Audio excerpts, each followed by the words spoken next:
Atlanta United Fan TV here with Mark. Points dropped, 1-1.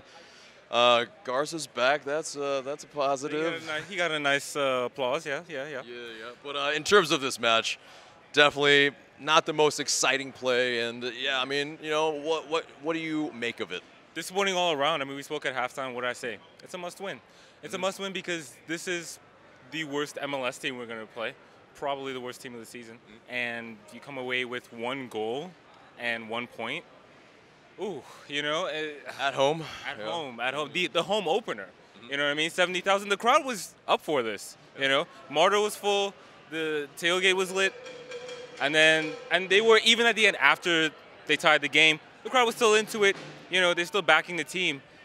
But the team was just not responding. And really, these tactics are not working. There's nothing, I don't know what else can be said about these tactics.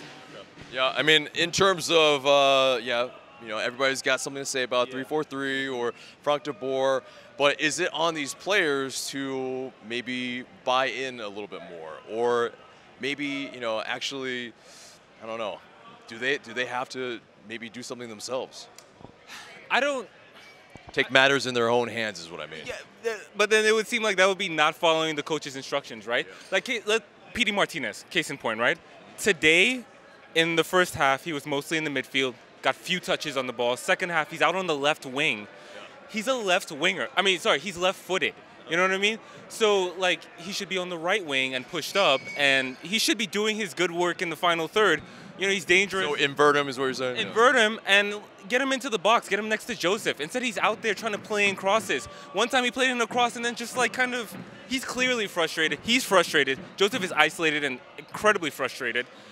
Barco, you know, I still don't, he didn't have very many touches and he was taken off for Nagby. Like, I don't really I'm not sure what De Boer wants from Barco or PD. Was that with an eye on Monterrey on Wednesday? I mean, let's, you know, get into the starting 11, which was pretty much as strong of as 11, pretty much minus the Nagby, that we could play, really. And so with that, were we really resting for Wednesday or nothing really at all? In my opinion, no. And I said this on Twitter. Like, if he's not going to rotate today, then Wednesday is pretty much a lost cause. I mean, this is the 5th game in a row now with no rotation. You know, so like he's probably not going to play the kids, I imagine, against Monterrey. But if he plays this lineup, these guys are tired. Yeah. I don't see how they can muster up a comeback that's required against the best team on the continent. Yeah. And then I think even there are some people that are calling for a Tito Villalba to get a game here. And I mean, yes, he hasn't really been just, you know, lighting it up when he's come on, but I think, can he even get a game at this point? What's going on? That's the one I don't understand. I mean, Carlton's a young player, okay, and he came on eventually. But Tito, like, is it just not a match for the system? No, I don't agree with that at all. And this is I have issues with this system. You know, people talk about like the 3-4-3 and formations as a whole. I like breaking it down, you know, a little more. I think the 2-man midfield is problematic. Having Nagby and Remedi essentially be the only midfield, the engine room, and have to work their socks off and have. It's usually against 3 players. Most teams have a 3-man midfield, so they're usually outnumbered, right? They can't protect the center backs, which are usually isolated. I thought Miles played well today, because I think he had to deal with a lot of over-the-top balls, and I thought he asserted himself well. There was that one in the 50th minute or whatever. We got a huge applause. I mean, I like how Miles is coming along, but I mean, you saw against Monterrey. Let's go back to Monterrey, right? Yeah. The penalty that was called against LGP, which I think it was a penalty. You know, he was isolated. It was an over-the-top ball. Parkhurst was isolated and almost beaten several times. So, like, that's an issue I have with the system. And then, like I said about up top, you have Joseph, who's alone.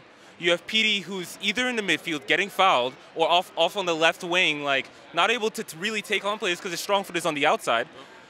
And then Barco, like, what is his role? It seems like what he's trying to do is force 2 number 10s into the system, but it's like it's awkward. It's all awkward. It's disjointed. I don't like it. Okay. So where do you stand on all this? What do you think we should do? Should Frank de Boer really try to adjust tactics? Should we be patient with 3-4-3? Where do you stand on it?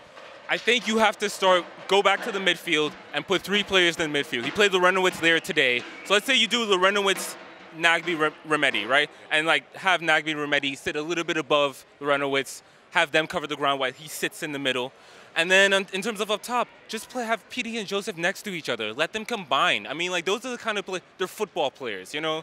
They're going to play off each other in space on the counter. Yeah. You saw how Miggy and Joseph did that in the playoffs last year when they moved to the 3-5-2. The big thing we gave Tata credit for making the change was ultimately being more pragmatic.